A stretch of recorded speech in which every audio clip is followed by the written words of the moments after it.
People of all walks of life are starting to wake up to the fact that this entity is using scare tactics, and that entity is the WEF. Yes, I've been making a few videos about this entity, and yes, I may make more as I learn more, because I think once you learn about something, if it needs to be talked about, you talk about it.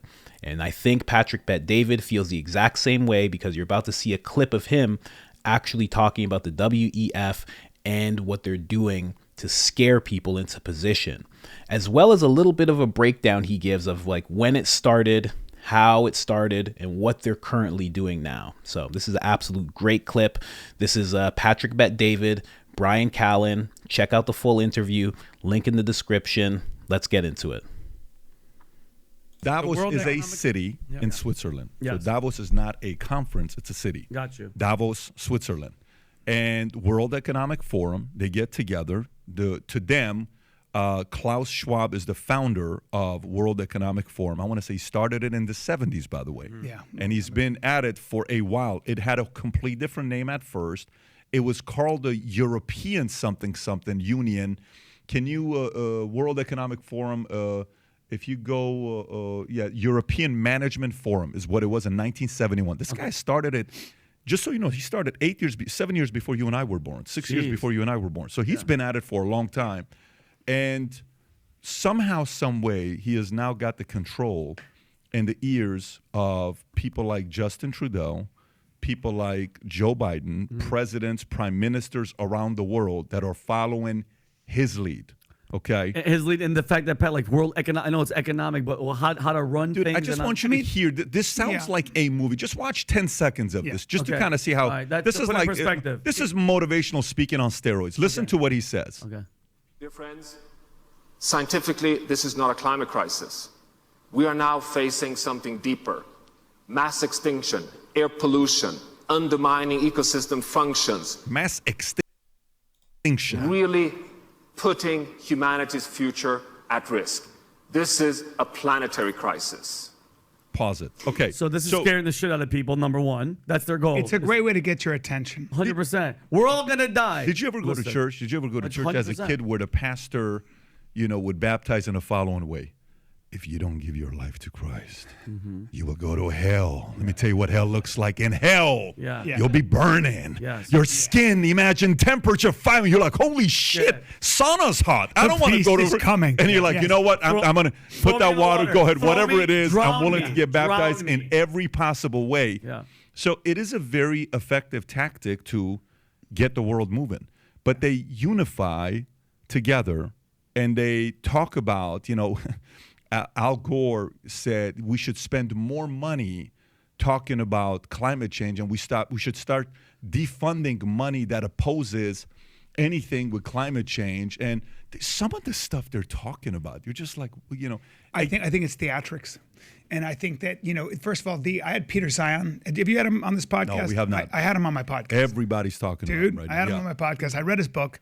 And he's a global strategist who he would be hired for years. Like, so if you wanted to grow soybeans, if you had a company that grew soybeans, you wanted to know, he knows the moisture, the rainfall in Brazil. He knows everything about everything when it comes to the minutia.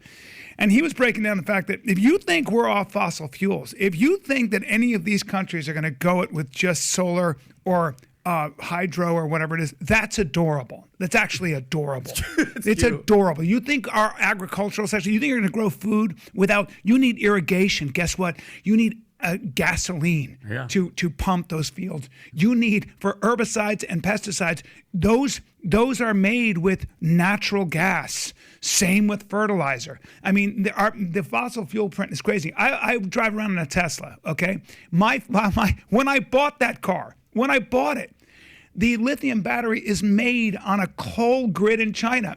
When I bought it, before I got into it, I had already polluted. It was like driving an F-150 55,000 miles. Holy Yet, shit. in California, I get to be in the high occupancy lane because I'm not polluting the environment. Yeah. It's a joke, It's man. a funny joke. Until we come up with, what's going to get us out of this is not regulation, top-down regulation from the philosopher kings.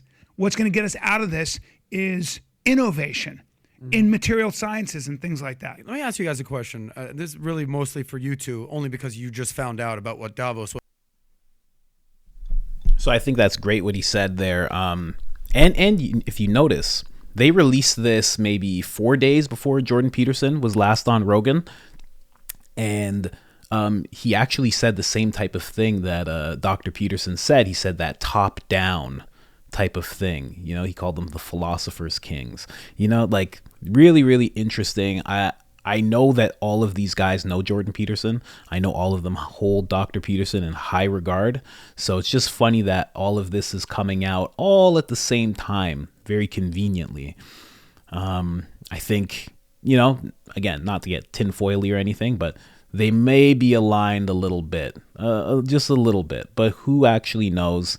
And then also to just touch on the scare tactic that the gentleman used in the clip, where he was like, this is a mass extinction. He said, we're facing mass extinction.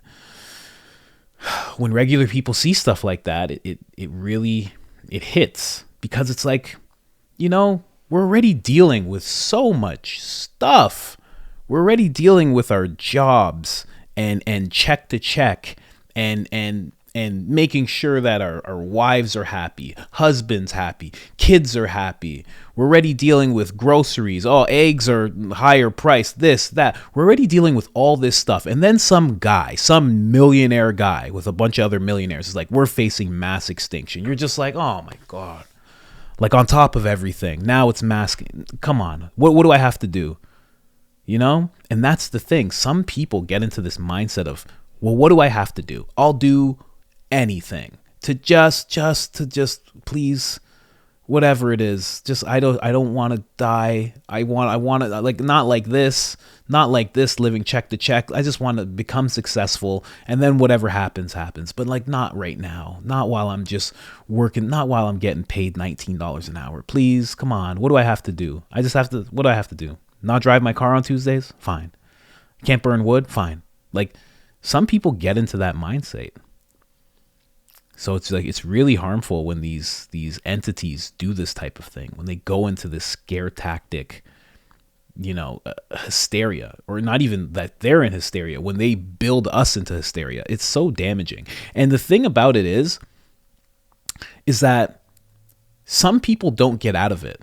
You know, it's like you turn it on and you show people mass extinction and all this stuff, and you get them into a state of almost like hypoarousal, right? Hypoarousal, where you're just kind of frozen, you're paralyzed, you don't know what to do, right? And then they never calm you back down. They never say, okay, we did it, we're fine. You notice that? It's always just foot to the gas. You know, things are going so terrible. They never actually like pull it back and say, okay, you know, God forbid, they're not going to say that they were wrong, but they're definitely just, they never just say, okay, now we're in the clear for now, guys. Like, nothing. It's just constant, like, fear. It's just fear, adrenaline, fear. And yeah, it sucks. It really sucks. But now we're going to hear a little bit of, I'm not sure what his name is. I don't watch this podcast too often, but he's a gentleman who also brings up another side to really look at, because I'm all about both sides. I might think that this organization is using scare tactics and whatnot, but he brings up a good point about, you know, maybe we're not seeing the good in the World Economic Forum. Like, maybe there's some good that, like, maybe I'm just missing it. Maybe you're just missing it. We don't know. We don't know everything, and we can't act like we do. So I just like to play this part. Was about 7 minutes ago. So I use these. I use my hands for everything. So the whole concept is that it's public-private partnerships, right? So you have governments and what is it? You know, thousands of heads of states or hundreds of countries, heads of sharing states. ideas. Like, how do you respond to a pandemic that's global? Things like that. Well, yeah, correct. Meaning, like, so you also have these private companies that I mean, I tend to trust those companies more than governments, right? I mean, private companies, corporations care about the bottom line, shareholders. So I tend to be like, all right, you guys kind of got something on. How do you think we've got to the point where we're only recognizing some of the negativity surrounding it, like the theatrics, the drama? It's fun. But meaning, like, you don't have an organ, and I don't defend the World Economic Forum. This is just Well, posing first a of all, question. those people are Can I get to the? Let me ask you the question. How do we get to the point where we're not even highlighting any of the good, and do we even know any of the good that the World Economic Forum has done? You don't do this for 50 years and do no good. a great question. I'm more just wondering, like, what have they done? You look at this list of people who are here. This is the who's Who's listed? of the This is world John and Kerry. America. This is senators. I think people don't know them, and Yeah, so there's this thing. You don't know them, so it's a party you're not invited to. So the Nameless minute there's a faces, party yeah. you're not invited to, and they all get there in their private jets, and they're all powerful people. Yeah. The idea is, how could they ever be up to something good? But it's the same problem. I have such a problem with when they demonize somebody like Elon Musk, who's a risk-taking entrepreneur. And there's this whole thing about if you're an entrepreneur, if you made a lot of money, chances are you took huge risks. Massive. Chances are you worked, 18 hours a day for 30 years. Chances are you just thought outside the box. And people don't, that just reminds other people of the things they're not doing.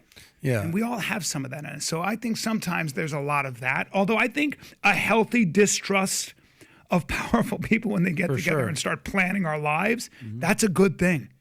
I'm not a conspiracy theorist, but I do think it's kind of a good thing to kind of worry about.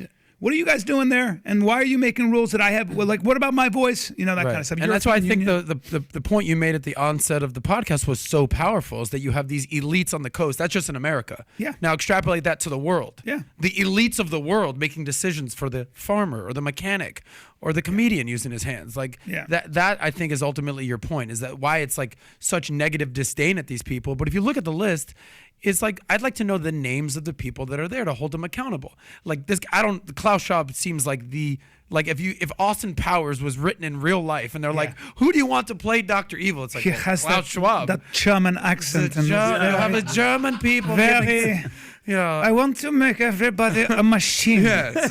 With machine hearts and machine minds. So like, I trust that think guy. so him is you talked about this, Pat, like what a horrible face for a company. But if you look at these people that are there, these are actually the people, movers and shakers, you would hope trying to help the world. It's just, I think they do. I don't think they're out to destroy the world. I think everybody wants to create the world in their own image. I mean, I'm sorry, but the Iraq War was that you had a group of people who most had never been to the Middle East, certainly didn't speak Arabic, didn't know much about didn't know even the difference between a Sunni and a Shia. See, that was a very smart thing he said. He's like, nobody wants to, like, I don't think they want to destroy the world. They want to create it in their own image. And that's very true. I do think that's true. So it's like, you don't want to destroy things, but you want it in your own image. Just like I want my body in my own image. But in me doing that, I'm willing to go through dramatic change, right? And there's some fat on me that I'm willing to lose. And I think that's the whole problem that a lot of people fear. Even Dr. Peterson brought that up. Like, that's the thing that people fear. It's like you're looking for this change, but like you're looking to lose fat. It's like your body was like a whole world. And it's like, your fat cells are like, you're looking to have a six pack, but what are you going to do with us? And it's like, well, I'm going to starve you and I'm going to work out until you're all gone. That's what I'm going to do. That's what I say to my fat cells, sometimes. But yeah, it's just, honestly, you should really check this podcast out. Check out everything that Pat Bet David does, because he actually he has a lot of balanced approaches to like anything that he talks about. And you can see him in interviews talking with people that he completely disagrees with. He's always respectful. He's always calm. He's actually a great example of like what you should be like in conflict with people. And honestly, like, you can tell how he feels about the World Economic Forum, but he's not like on this podium shaking his fist or anything. He's just bringing the facts, Really good interview. Check it out. Links are in the description. Other than that, I'm just going to be out. I want to keep this video under 15 minutes. But thanks for watching. I'm out. Peace.